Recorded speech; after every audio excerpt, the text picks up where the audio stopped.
futuros advogados, aqui quem fala é Isabel Cristina Cortes, sua professora de ética profissional aqui do Questões da Ordem Concursos.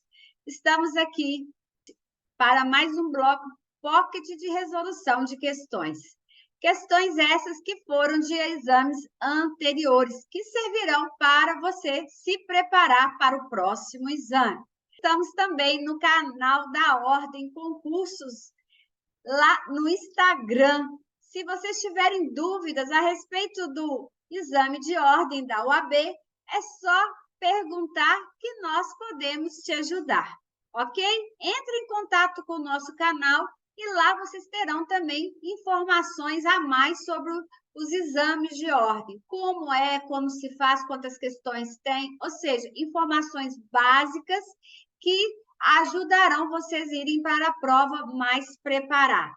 Então, vá lá no nosso Instagram, Questões da Ordem Concurso. Lembre-se também de inscrever-se no nosso canal e de dar aquele like se você realmente está curtindo esta possibilidade de vocês aprenderem um pouquinho mais sobre resolução de questões da OAB, ok?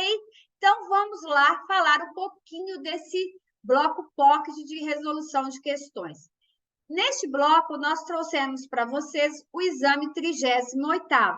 Exame este que, assim como o 32º, deu o que falar. Por quê? Além de ter acrescido 3 áreas do direito, este exame também ele foi bem mais capcioso, ou seja, os candidatos tiveram mais dificuldades. Por quê? Há possibilidade, sim, de anulações de questões? Sim, até a divulgação preliminar dos candidatos foram aprovados na primeira fase, a OAB pode anular. Temos questionamento em relação às possíveis anulações? Sim, temos. Em ética profissional também? Também. Porque parece que tem questões que podem vir a ser anuladas. Uma delas talvez seja a 5ª questão. Por isso que neste bloco nós trouxemos a primeira e a segunda questão. Lembrando, não foi só em ética que há possibilidade de anulação. Como sempre, direito penal também, há o próprio direito previdenciário, já que é uma dessas disciplinas que foram acrescidas neste exame, direito previdenciário, assim como direito eleitoral e direito financeiro, questões inéditas, e o candidato teve que se preparar um pouquinho mais, porque agora são 20 disciplinas para os próximos exames. Este 38º abriu as portas, ou seja, aquilo que foi falado há anos e anos atrás realmente tornou-se real, ou seja, tornou-se possibilidade. Então, ética profissional é uma disciplina que, como as demais, ajudam a aprovação, sim, mas lembrando que ética é a disciplina diferenciada, porque ela apresenta 8 questões dentro do exame de ordem. Se você for analisar que com 40 você é aprovado na primeira fase. Então, corresponde sim, se você gabaritar ética profissional, você garantirá 20% da sua aprovação, ok? Então, vamos analisar este bloco de questões pockets do exame 38º. O Questões da Ordem sempre traz para vocês a forma de você identificar o tema da questão. Esta questão primeira fala sobre os honorários advocatícios, que está lá no artigo 24º-A do Estatuto da Advocacia e da OAB. Esse artigo é novo também. Este tema nunca foi cobrado dentro dos exames anteriores.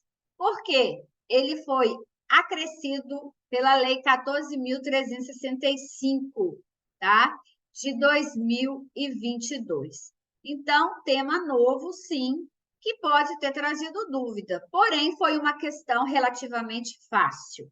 Vamos lá, fácil, claro, para quem estudou, para quem viu, para quem analisou as alterações que ocorreram pela Lei 14.365 no Estatuto da Advocacia, ok? Tereza Silva, advogada atuante na área criminal, tem como clientes Luiz, acusado de tráfico ilícito de drogas, e Roberto, acusado de crimes contra o sistema financeiro nacional. Após serem proferidas decisões judiciais que determinam o bloqueio universal dos patrimônios de Luiz e Roberto, Tereza se indaga a respeito dos meios disponíveis para obter valores necessários ao reembolso de gastos com a defesa e ao recebimento de honorários desses clientes. Sobre este assunto, é correto afirmar que, então, vamos analisar o enunciado. A Tereza, ela advoga para 2 clientes. Um cliente acusado de tráfico ilícito de drogas e o outro de crime no sistema financeiro nacional, ok? Durante o processo, ela teve gastos com as custas processuais. Neste interim, além disso, ela teve também o contrato onde foi estabelecidos seus honorários advocatícios.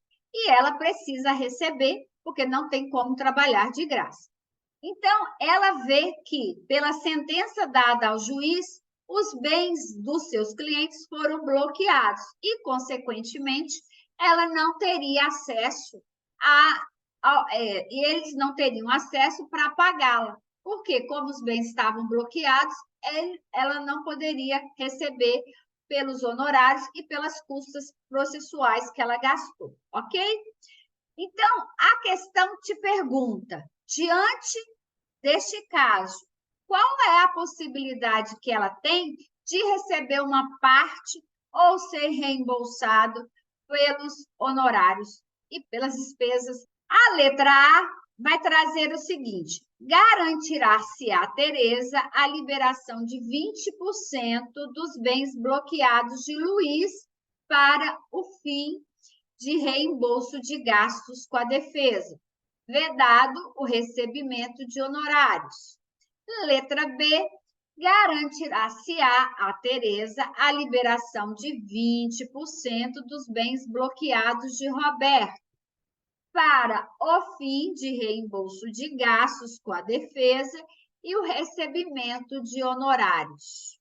A letra A vai falar, sim, que pode ser liberado 20% dos valores bloqueados do Luiz, que é acusado de tráfico de drogas. Já a letra B poderá ser, sim, liberado os bens bloqueados de Roberto, que está sendo acusado de crime contra o sistema financeiro. Letra C, Tereza poderá optar pela venda dos bens de Luiz em asta pública para o reembolso de gastos com a defesa. E letra D, Tereza não poderá realizar a adjudicação de bens de Roberto para satisfação dos honorários devidos. Analisando a assertiva C, Tereza, ela pode sim vender, né? Ela poderá optar em fazer a venda dos bens de Luiz através de leilão, ou seja, em asta pública. E ela terá direito ao reembolso dos gastos com a sua defesa, ok? Já a D já fala que ela não pode adjudicar dos bens pertencentes ao Roberto para a satisfação dos honorários devidos. O que chama atenção nesta questão? Está falando que o cliente, um deles, responde por tráfico de drogas. Então, se chamou atenção ao crime que o cliente cometeu, é um alerta. O tráfico de drogas tem um peso maior? Sim, tem um peso maior.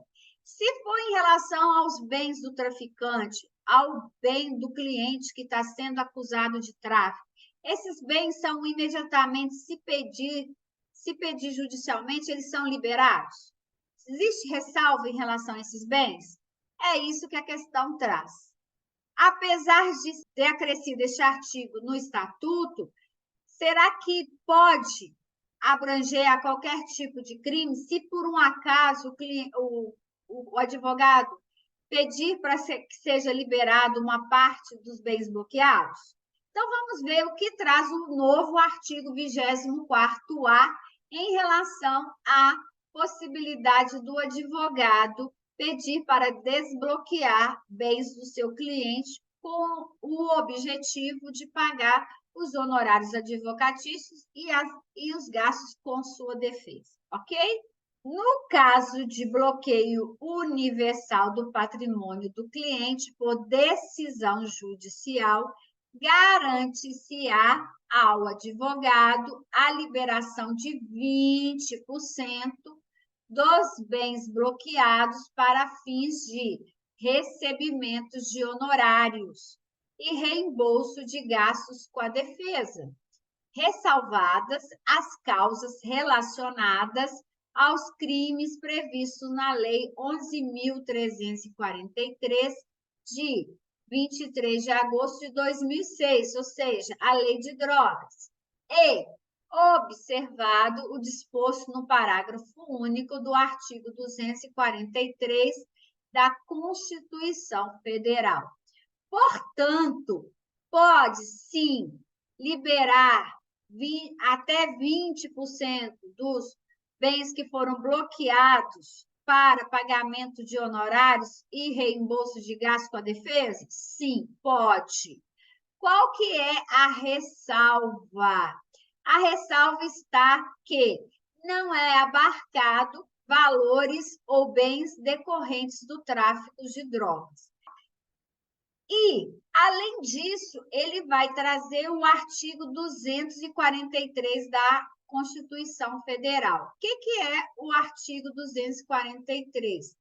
Tem o mesmo ramo da lei antidrogas, ou seja, propriedades que faziam plantio de entorpecentes, de plantas ligadas ao consumo de droga, ela não pode ser desbloqueada ou ela não pode ser adjudicada ou vendida em asta pública para pagamentos de honorários advocatícios, nem para reembolso de gastos com a defesa, ok?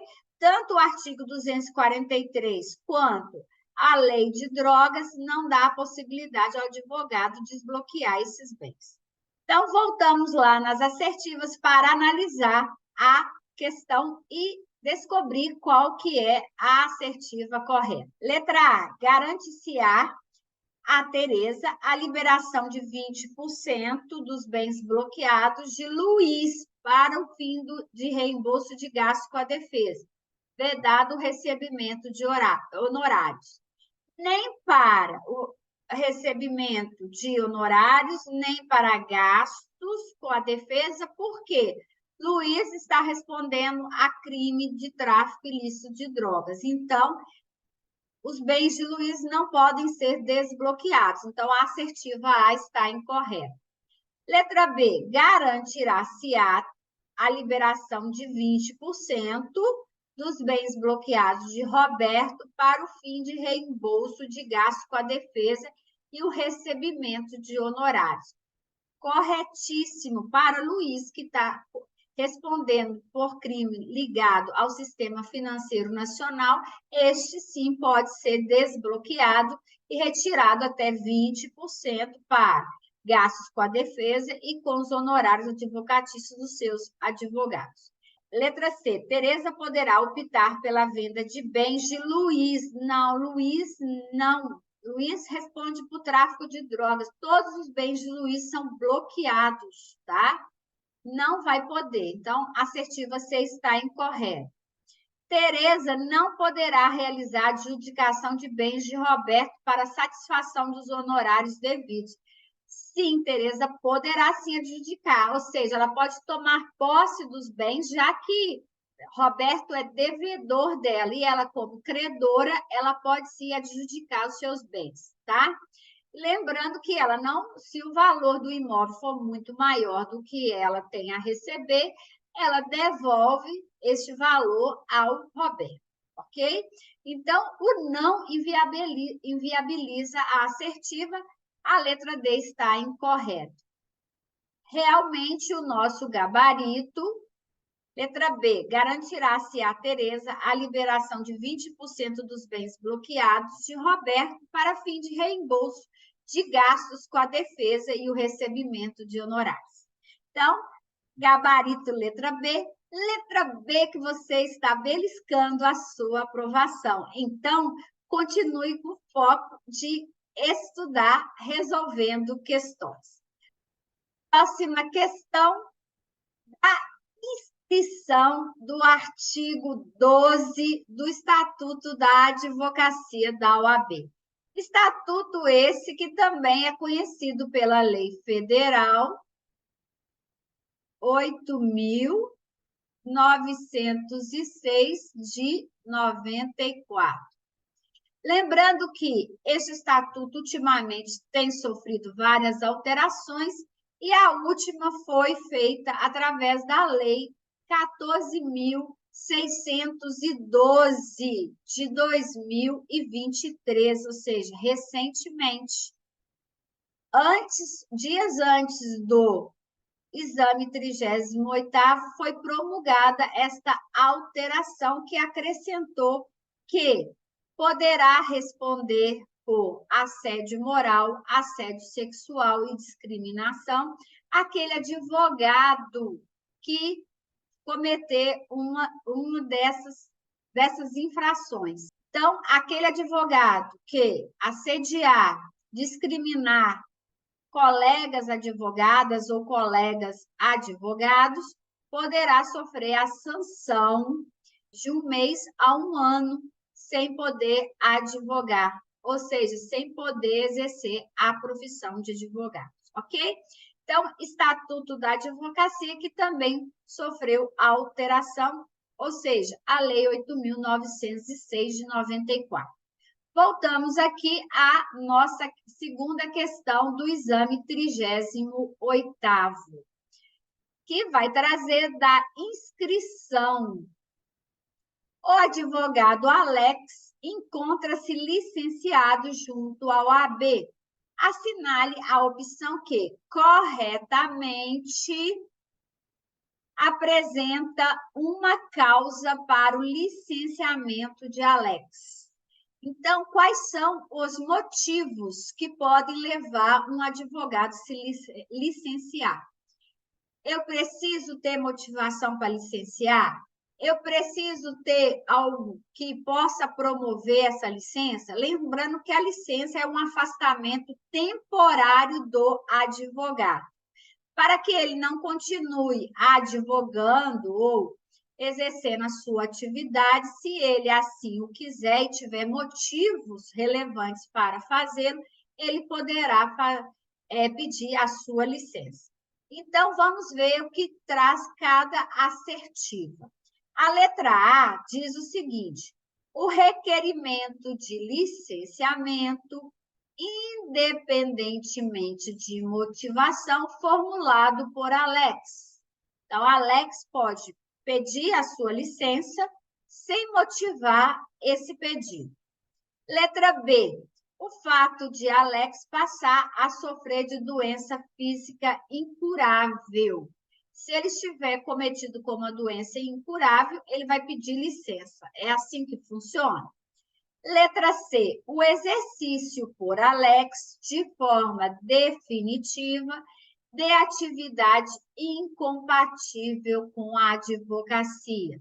Lembrando que a atividade incompatível com a advocacia tem um rol delas, que está lá no artigo 27 e 28 do Estatuto da Advocacia da OAB.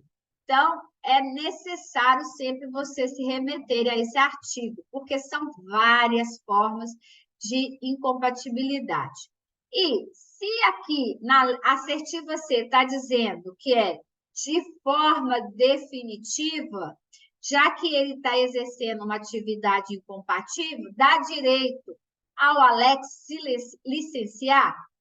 Assertiva D, o fato de Alex passar a sofrer de doença mental curável. Se é curável, ele vai poder voltar, sim, a advogar tranquilamente. Então, vamos ver o que diz o artigo 12º do Estatuto da Advocacia da OAB. Licencia-se o profissional que, inciso 1, assim o requerer por motivo justificado. Na assertiva lá dizia que não precisa motivar, não precisa justificar. Inciso 2, passar a exercer em caráter temporário a atividade incompatível com o exercício da advocacia. Em uma das assertivas diz que era em caráter definitivo. Não, é só em caráter temporário. Licença é só um afastamento de um período. Então, se é temporário, se ele estiver exercendo atividade incompatível, sim, ele pode se licenciar. Pode não, deve se licenciar, ok? Inciso 3º, sofrer de doença mental considerada curável. Outra assertiva lá. Então, para nós aqui, já sabemos o gabarito desta questão. Questão muito fácil. E o artigo também tranquilo. Vamos lá descobrir o nosso gabarito, então, desta questão. Letra A, o requerimento de licenciamento, independentemente de motivação, formulado por Alex. Não, independentemente de motivação, não. Ele tem que motivar, ele tem que dizer o porquê está se licenciando. Então, a assertiva A está incorreta. O fato de Alexa passar a sofrer doença física incurável. Se é incurável, ele poderá não voltar mais com as suas faculdades, com a sua capacidade civil. Então, infelizmente, se é incurável, ele não pode licenciar, ele tem que pedir o cancelamento da sua inscrição. Então, incurável invalida a assertiva. Letra assertiva B. Letra C. O exercício por Alex de forma definitiva de atividade incompatível com a advocacia. Se ela é definitiva, não. Só se ela fosse temporária, daria direito ao Alex se licenciar. Então, a definitiva invalida esta assertiva. E a última, que é o nosso gabarito, certamente, letra D. O fato de Alex passar a sofrer de doença mental curável. Então, nossa assertiva correta é a letra D. O nosso gabarito é letra D, o fato de Alex passar a sofrer de doença mental curável. Letra D que está dando certo, que você com foco, você vai conseguir sim a sua aprovação no próximo exame de ordem. E aqui o Questões da Ordem está oferecendo para vocês o estatuto comentado. Vocês têm ele totalmente comentado, vocês têm por segmento de artigos, ou seja, por titularização de artigos, vocês têm várias formas de ouvir, de entender, de escutar sobre o Estatuto da Advocacia. Lembrando que ele foi atualizado pela Lei 14.365, pela Lei 14.612 de 2023, ou seja, você precisa sim saber sobre o Estatuto. Então, corra lá, ouça aqui embaixo nos nossos vídeos também tem este artigo comentado, além dos variados tocadores de podcast, ok? E mais uma vez, muito obrigada por estar aqui no nosso canal Questões da Ordem. Até mais, até o próximo bloco, questões do exame 38º.